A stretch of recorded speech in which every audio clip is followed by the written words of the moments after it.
வந்திருக்கும் சிறப்பு விருந்தினர்களுக்கு என் வணக்கங்கள். நடுவர் அவர்களுக்கும் என் நண்பர்களுக்கும் இனிய மாலை வணக்கம். சோஷியல் மீடியா எப்படின்னா போய் சொல்லி போலியா ஒரு அரண்மனையே கட்டலாம்.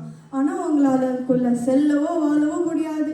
சோஷியல் மீடியா லைஃப் பார்க்குறதுக்கு நல்லா பிரம்மாண்டமாக சங்கர் சார் மூவி மாதிரி இருக்கும். ஆனால் ப்ராக்டிக்கலாக ஒர்க் அவுட் ஆகாது. என் நண்பன் வீட்டில் நடந்த ஒரு நிகழ்ச்சி ஒன்று சொல்கிறேன், கேளுங்க நடுவர் அவர்களே.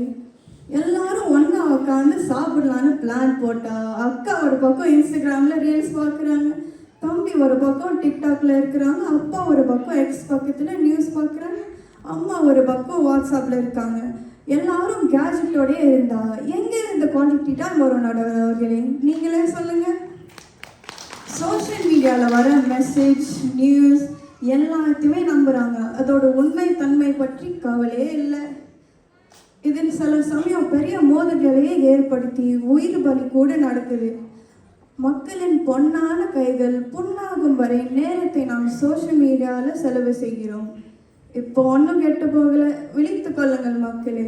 இதன் பயன்பாட்டை நாம் குறைப்பது நாம் நமக்கு செய்கிற ஒரு பெரிய உதவி என்று கூறி விடைபெறுகிறேன். நன்றி.